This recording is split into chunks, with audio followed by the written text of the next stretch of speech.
this afternoon, and thank you also for providing me with my green. I walked into the room and saw the beautiful St. Patrick's Day attire and realized I had completely forgotten to do that myself, so now I have green beads. Just make sure you reassure my husband that I didn't do anything naughty to get these.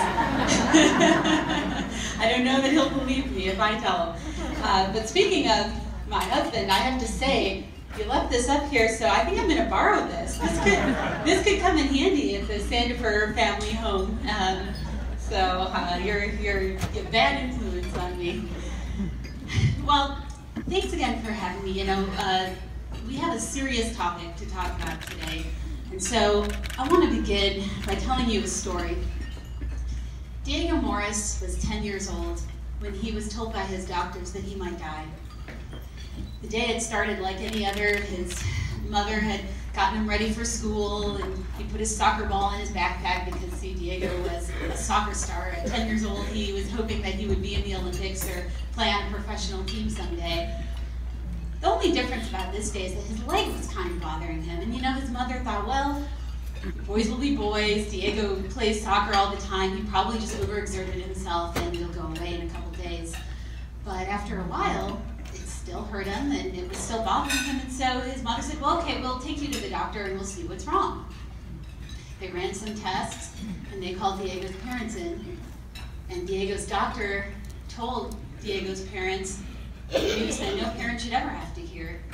The doctor said that Diego was diagnosed with osteosarcoma. It's a rare form of bone cancer, and it's about 35% fatal in the people that it affects.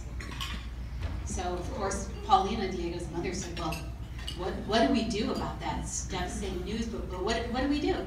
The doctor said, well, of course, there's chemotherapy, and we will certainly put him on a chemotherapy treatment, but I have to say that with this type of disease, chemo might not be effective, and there's quite a good likelihood that the cancer will return, and when it returns, it may return full force. And that was it.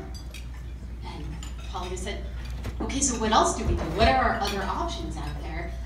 And the doctor said, well, there is a treatment that has been proven to be very effective. In fact, it's given right after chemotherapy, and people usually do quite well. And Paulina said, well, that's excellent. Let's get Diego on that treatment. The doctor said, well, although the treatment is offered in Europe, it's offered in Israel, it's offered in Mexico, unfortunately, the FDA has not approved it for use here in the United States, so I cannot give it to you. Now, the FDA does have a special exception process that we can try to get through to get special permission from the FDA to take this medicine, but it will take hundreds of hours for me to fill out the paperwork to do that, and it will be too late by the time that we do because Diego needs his treatment now. It won't be effective if we wait. So, Diego's parents had to make a very difficult decision. They decided that to uproot Diego from his home, from his support system, all his friends and family, and not only travel to England, but move to England so that Diego could get the life-saving treatment that he needs. Now, I'm happy to say that this story has a very good ending, a happy ending, because the treatment was effective, and Diego is alive and well today.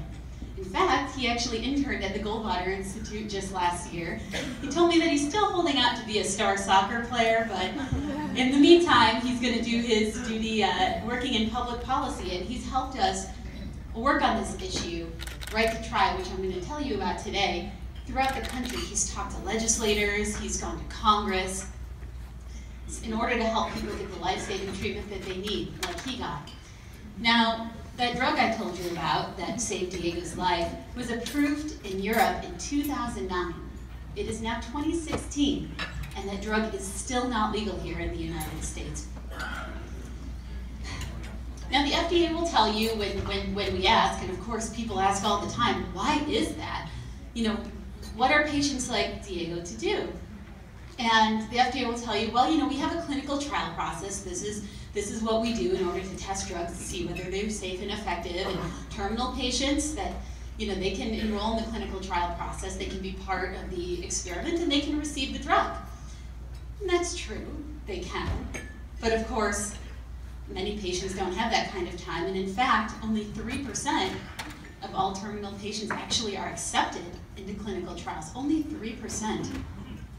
If you've read the book Right to Try that our president and CEO at the Goldwater Institute, Darcy Olson, wrote, and if you haven't, I encourage you to pick up a copy. You can find it at Amazon.com. There's also a link on our website, righttotry.org.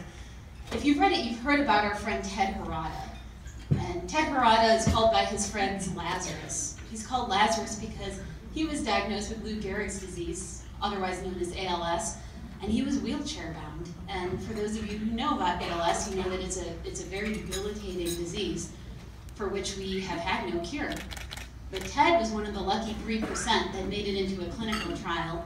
And today, Ted is not only walking, he's participating in 5K races. Ted is also very active in the Right to Try movement. He's testified on our behalf and he's supported it nationwide. Now, Ted was only one of 32 people that were allowed into that clinical trial. Since Ted was admitted into the trial 5 years ago, 24,000 people have passed away from ALS. It's not a viable solution. Another thing about the clinical trial process under the FDA is that oftentimes the sickest patients, the patients who really need the cures right away, are not allowed into the clinical trials because, of course, this is a controlled science experiment. We want to get information about this drug, and if you're really sick, we're not going to be able to get the information that we need from that particular patient. And so we have horrible situations where people that are really sick, they don't have the time to wait, can't make it into the trial. Let me tell you about our friend Jen McNary. She had 2 boys, Austin and Max. Austin was 14, Max was 11, and both of them were diagnosed with Duchenne muscular dystrophy. That's a debilitating muscular disease that breaks down the muscle structure. You can't walk, and then eventually you pass away. It's 100% fatal, and it affects boys. Now, there was a promising clinical trial for medications that could help Duchenne's patient. In fact, again, it had been proven, just like with Diego's treatment, to be very effective. In this case, it will slow the progression of the disease. And so Jen tried to get her boys enrolled in a clinical trial. Now, Max made it into the clinical trial. Max was still walking. The disease had started to affect him, but he was still able to walk. And in this particular trial, the government wanted the drug company to test how the drug would affect people who are ambulatory, people who are still walking. And so Max made it in. Austin, however, his disease had progressed further, and he was wheelchair bound by that time. So Austin was not allowed into the clinical trial because he wasn't the right demographic. And Jen McNary was faced with a horrifying situation where she had to watch as one of her sons got better. He was able to start running, going out and playing sports with his friends, while her other son got worse. He was no longer able to dress or even feed himself, and her younger son, who was improving, was actually helping her take care of her older son. That's what the FDA clinical trial process does to terminally ill patients, to children. Why is that? Why is it that in America, the land of the free, the home of the brave, that people have to go through this? You know, we're so free here in America that we are able to be entrepreneurial. It is because we are free that we are able to come up with and invent life-saving treatments here, that we're able to produce them here. Many of these treatments that people can't access here are actually produced right here in the United States and then shipped off to other countries where people can take them. Why is that? Well, it's because our country's drug approval system is broken. And the conversation is no longer theoretical. Real lives are at stake, as you've seen. It takes, on average nowadays, 15 years and billions of dollars for potentially life-saving medications to make their way to market. 15 years. If you're diagnosed with a terminal illness and you're told, well gosh, we do have a medication that might save your life, but it's still 10 years out from being approved by the FDA, so you're out of luck. Can you imagine what that must feel like for your government to tell you that? Dying patients don't have that kind of time to wait. But it's really a deeper problem than that. It's a philosophical problem, right? Because here in the United States, we have to ask our government for permission in order to be able to take medications that could help save our lives. You are not allowed to take, really you're not allowed to take any kind of medication without government's permission, right? Now you can say, well gosh, I can go and buy Tylenol down at the drugstore. I don't need permission from that, but that's only because the government has approved that drug for you to purchase off the shelves. What about life-saving treatments? What about treatments that could be the difference between life and death? You have to get government's permission. You literally, in this country, have to beg the FDA for the permission to try to save your own life. Now, when we looked at that here at the Goldwater Institute, we heard these stories, we said that is absolutely inconsistent with the fundamental values of our country. When you look at the Declaration of Independence, when you look at the United States Constitution, all of the rights that are expressed in those documents are all based on the fact that we own our own lives, right? And so the right to medical autonomy, the right to be able to make your own medical choices, that is fundamental. That is fundamental to every other right that you have. And so it's unethical, and I would argue unconstitutional, for the federal government to deny you that right and tell you that you don't have the right to try. That is what people have been arguing for decades in this country. They've been going to Washington, D.C., and they've been saying the FDA approval process needs to change. It's strayed away from its original mission of empowering patients. And we know how business is in Washington, right? It's very hard to get anything done. And so very little has changed in the FDA approval process for the positive in the past 60 years. So a man decided that he was going to try to do something about that. Abigail Burroughs was 21 years old when she was diagnosed with terminal cancer. And her father wanted her to be able to try, again, another one of these promising treatments that was making its way through the drug approval process. Unfortunately, he had to take his fight to court, and Abigail passed away in that process. But Frank Burroughs said, I'm going to continue this fight. I'm going to take it up to the United States Supreme Court because I want to establish once and for all that people like my daughter have this right to try to save their lives. So he went to the D.C. Circuit Court of Appeals, which some of you know as the second highest court in the nation, right under the Supreme Court. And they argued to that three-judge panel that, just as I've said, if you have a due process right, at the very least, you must have the right to try to save your life. When you are a terminal patient and all of your government-approved options are exhausted, and your doctor knows of a promising treatment out there that might not work, but has been deemed basically safe by the FDA, is going through clinical trial testing, is being given to patients in clinical trials, you should have the right to try that medication too. And the DC Circuit said yes, absolutely, that is a fundamental right, our Constitution protects it, and you have the right to take those medications if your doctor thinks that that will help you and you've exhausted all your government-approved options. I wish I could say that the story ended there. Of course, I wouldn't be here today talking to you if it did. But unfortunately, the FDA petitioned for what we call an en banc rehearing.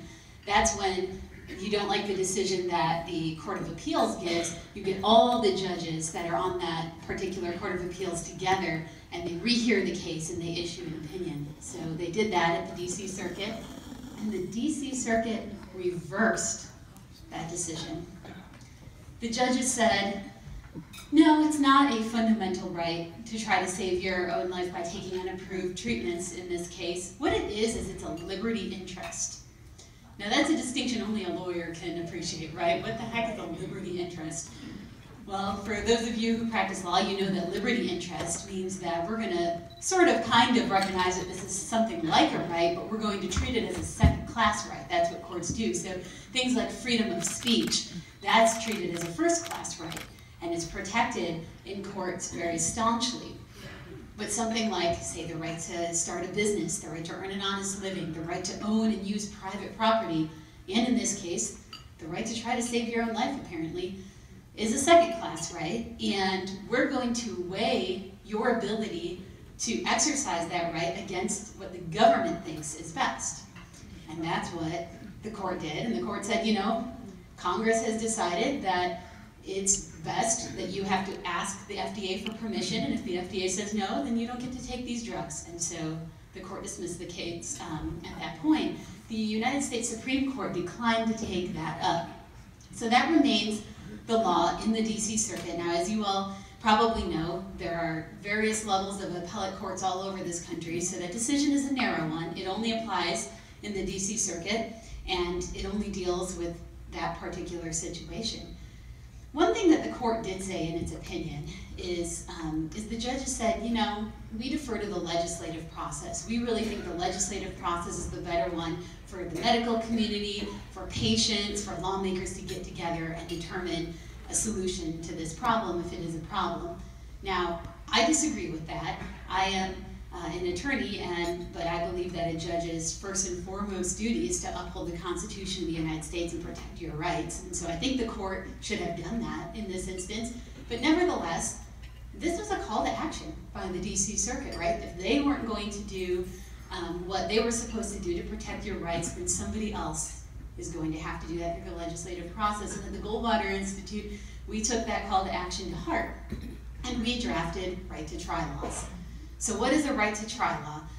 Right to try says just that you have the right to try to save your own life with potentially life-saving medications that have made their way through phase 1 of the FDA approval process. Phase 1 says that the drug is basically safe, it's not going to kill you, and that it's approved for further human testing to determine whether or not the drug is going to do what it says it's going to do. So it might not be effective, but we know it's basically safe. We know that you're terminal, and so you should have the decision in conjunction with your doctor to determine whether or not you want to try these medications. It should be the patient's choice. That's what right to try laws do. Now, we took these laws, we took this fight to the states, and why did we do that? Why didn't we go through Washington? Well, again, as I said, Washington has been in gridlock on this issue. We haven't been able to get anything done. Congress has even passed a couple minor amendments to the Food, Drug, and Cosmetic Act and has asked the FDA to try to speed up its process a little bit, try to modernize it a little bit, and the FDA has done nothing. And so we decided to go to the states.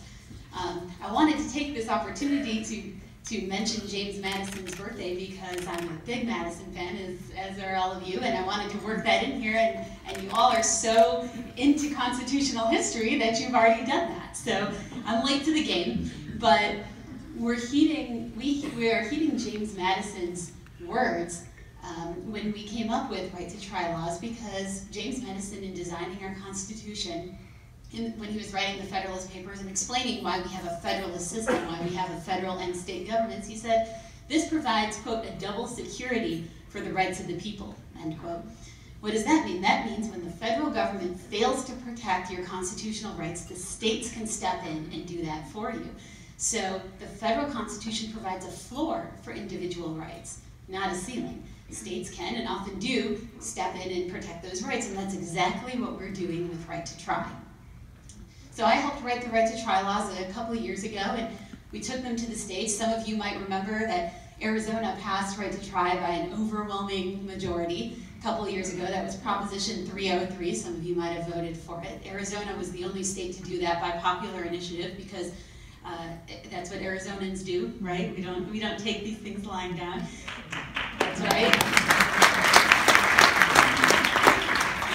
But since then, 23 other states have passed right to try laws. We have 24 states now that protect nearly half the population's right to try to save their own lives in just a few short years. It's an absolutely incredible amount of success.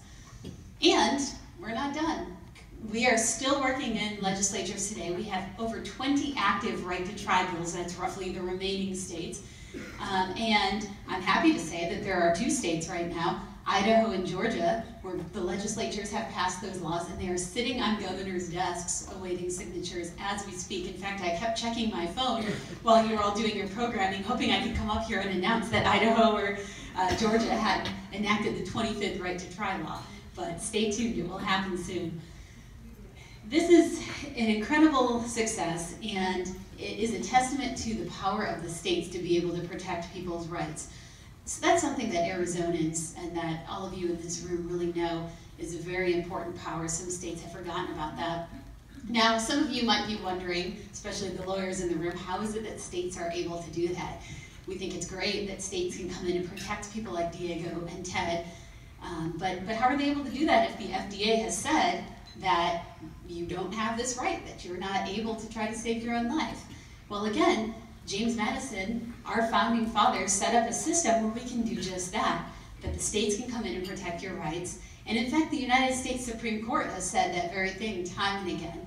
You all might remember that over a decade ago now, it's amazing, it's been that long, but the state of Oregon, the voters there passed right to die laws. Now, what are right to die laws? They say that when you're terminally ill, you can work with your physician to end your life. And the United States Attorney General said that is inconsistent with federal policy. And the Supreme Court said, no, this is a right, this is patient autonomy, and if the state of Oregon wants to protect your right to end your life when you're terminally ill, it can do that. Well, my gosh, if the states can protect your right to die, then they can certainly protect your right to try to save your life.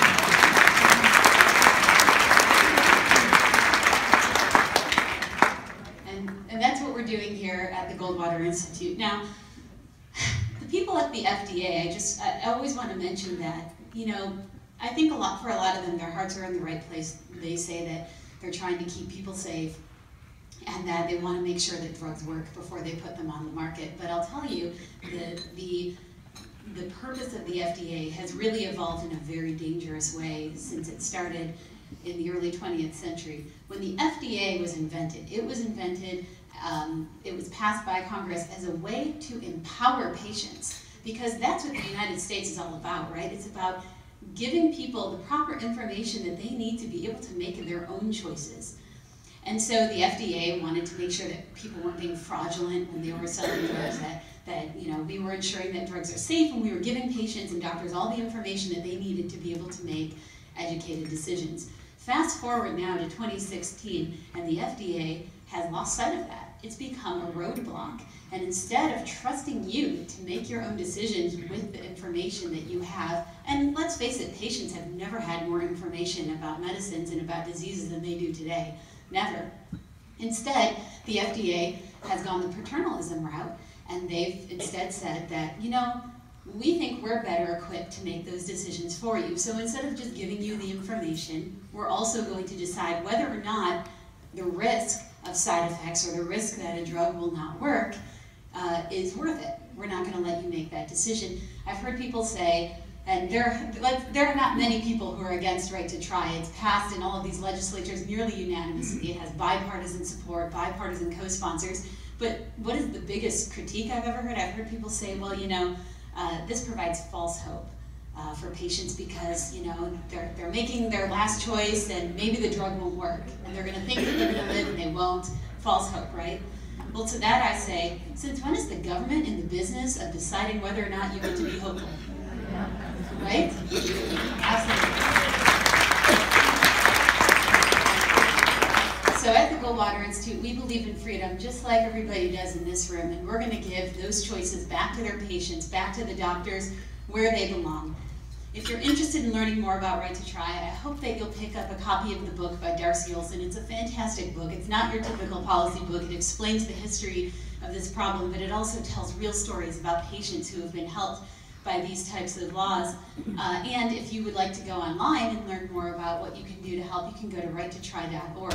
I also want to mention that my colleague Lee Templar, our Vice President for Development at the Goldwater Institute, has brought along some materials about our work at the Institute, Right to Try, and some of the other things that we're working on to protect your liberties. He'll be standing right outside after today's event, and if you'd like to take some of those free materials. I know we're free market people, we say there's no such thing as a free handout, right? But nevertheless, there will be one as you walk outside the door, so take advantage of it. Not taxpayer subsidized. And so I hope you'll take a look at our materials, and if you like what we're doing, I hope that you'll consider supporting us. So with that, I want to thank you so much for listening to me today, for inviting me, and I'd love to take your questions.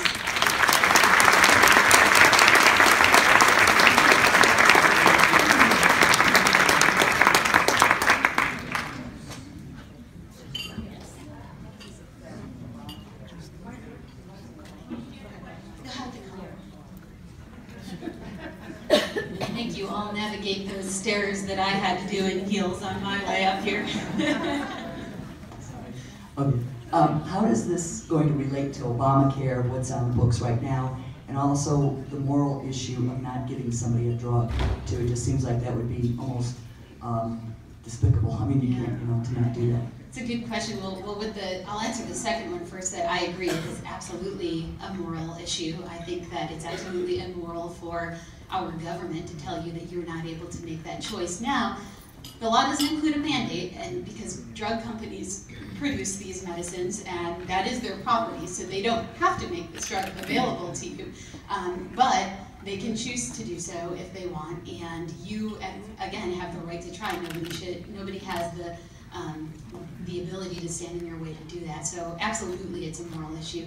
As for Obamacare, what I really like about work like Right to Try is that, we looked at Obamacare when it passed, and we were all distraught over this, right? We said, oh my gosh, this is just a federal takeover of the healthcare system, and what's going to happen? And of course, that is still disappointing. Obamacare is going to continue, because it's so unconstitutional. It's going to continue to be hit with constitutional challenge after constitutional challenge, and people are going to continue to try to repeal it because it's such an abomination. But I think we ought not be as negative about it as we have been, because there are still wonderful opportunities for the states to step in and protect rights and empower people to make their own medical choices. And there's a lot that the states can still do to improve access to medications, to quality, affordable health care. And this is exactly what Right to Try does. It's not in any way prevented by Obamacare. It's a totally separate issue. And so I would say to those of you in this room who are very upset still about Obamacare, or your friends, that they should consider looking into issues like this that Goldwater is advancing within the states. There's still other options. We haven't lost the war yet. Hi. Question. Why is it the government can say no to life-saving medications, and they do nothing to preclude our population from illegal drugs? Yeah, it's a good question. If I could answer that one, then probably I could solve the world's problems, right? But it is a very good question. The Obama administration has refused to really take a position on illegal drugs, right? They sort of say, okay, well, the states do this, we're going to kind of look the other way, and even though this violates federal policy, we're not really going to do anything about it. Sometimes we will. And that's very inconsistent and very difficult for the states to determine what to do. But I think it's also really bad that we focus so much on that issue, because again, Right to Try isn't about illegal narcotics, right? It's not about drugs, it's not about medical marijuana, for example, something that is nowhere in the FDA's ambit, is not undergoing clinical trial testing. Right to Try is about drugs that have been scientifically proven, have been approved by the FDA to give to patients in testing, and it's equitable. It allows you to the same access to medications as people have in clinical trials. To me, I completely agree with you. That makes a whole heck of a lot more sense. It's the same with right to die laws. The only governor to veto a Right to Try law was our neighbor, Governor Jerry Brown of California. I know you're all shocked. He vetoed it. Here's what he did, is another inconsistency like you're talking about. A week before he vetoed Right to Try, he signed into law a Right to Die Act for California, and he said in his message, I am signing this law because if I ever found myself in a position where I was terminally ill and without government-approved options, I would want this option, and I wouldn't want to deny anyone else that right. 1 week later, he vetoes Right to Try, and he said, the reason I'm doing this is because I want to give the federal government an opportunity to work. That's what he said. Well, patients have been waiting over half a century, so I think we've given them their opportunity, right? We know that President Obama has done a lot of executive orders. Could he do an executive order on this issue? Is that legal? I don't know. Yeah, actually, in fact, he could. And in fact, Congress has actually given the FDA quite a long leash on this issue. The FDA has authority. I mentioned to you there's an exception process where they make you fill out all this paperwork, and then you might get permission to be able to try these medications. Only about 1,000 people get that permission every year, so it really doesn't help a lot. But the FDA itself could broaden that exception or turn that exception into the rule, and President Obama or an executive could do the same thing.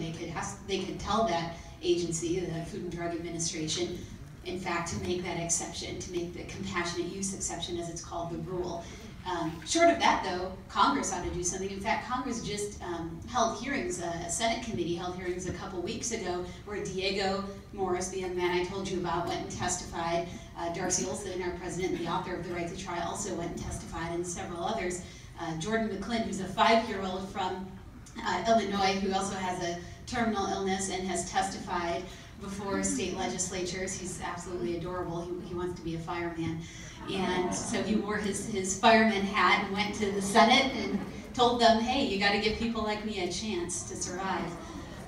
So there are many avenues in the federal government to do something about this. They're just not taking them. Thank you for all of your efforts. I'm just wondering, knowing the expensiveness of these trial medicines, does the insurance companies now have the right to say, well, this isn't FDA approved, so we are not going to pay for this, leaving the bulk of the expense to the patient? Yes, and that's an excellent question. You know, Right to Try, I like to say it's not a cure-all, right? It's a step in the right direction. It doesn't fix every problem, and payment is still a very real problem. Right to Try laws do not require insurance companies to cover the drugs. The reason that they don't is twofold. One, again, you know, we're not about mandates, right? That's what Obamacare is about. We don't do mandates, and especially now that health insurance, everybody's health insurance is subsidized by all of you. We're not going to force people to subsidize others' treatments. It's also, though, because again, these drugs haven't been fully approved by the FDA, so it's up to the insurance companies to determine whether or not they want to pay. But as these drugs become more widely available and people partake in them, it's likely that insurance companies will start to pay. There are a number of reasons why. It actually will decrease their costs by doing so in some cases in the long run because they're promoting health. In Europe, where Right to Try is closer to the law than it is here in the United States, they have a system that's very similar to Right to Try. Insurance companies do readily pay for these types of treatments. There are also private market organizations that, just like in any other circumstance where you might have to pay for a very expensive medication, that are collecting donations in order to help people pay for Right to Try treatments. Jonathan Johnson, the CEO of Overstock.com, is a big supporter of Right to Try, and he has started a foundation where you can send donations to help people pay for these costly medications. So there are a number of options. It's true that payment is still a problem, but at least you have the option to be able to take these medications and to raise money to be able to pay for them, rather than saying, well, it's too expensive, so now we're not going to let anybody try. Do you know whether or not Mr. Trump or Mr. Cruz know about your wonderful work? And I ask because we need to protect Arizona. I don't know where this election is going to go, but I want my state protected. And to me, Mr. Trump, he's really for federal government power. It's fine with him. In the state of Arizona, the feds control most of the land. He does eminent domain, because I know you talked a little about private property. So I'm just wondering if they know of your wonderful work and if you had any particular opinion or help to you. Thank you. Yeah, thank you.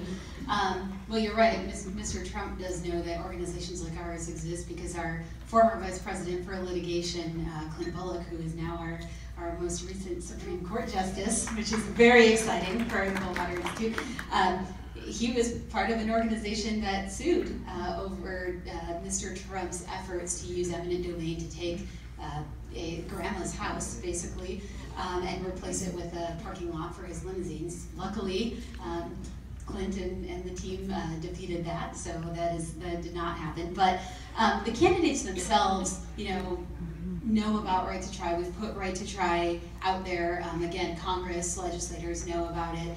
I think that is actually one of the biggest successes of the Right to Try movement, is the fact that we have the issue out there and people are talking about it. I have not heard a candidate specifically mention support for or opposition to Right to Try, and perhaps part of that, as you mentioned, is that they're all focused on the federal government, and some of them, let's face it, a lot of Republicans don't care anymore about limited government.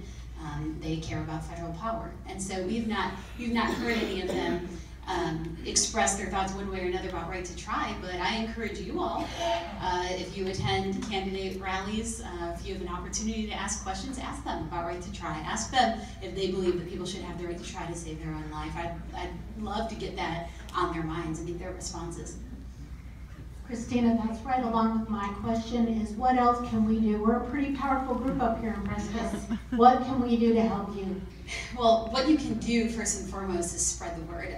Again, I encourage you to buy the book, visit righttotry.org. I'll say that when you purchase the book, the proceeds go to support the Right to Try movement, and so that can just help. You can support the Goldwater Institute generally, become a member of the Goldwater Institute. You will put your generous donations to good use fighting in the other 26 states across the country to make sure that Right to Try is a reality.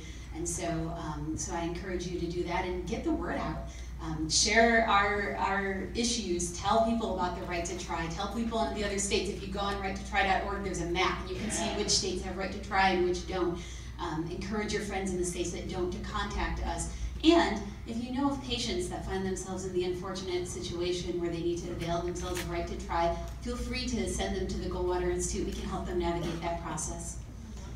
Thank you.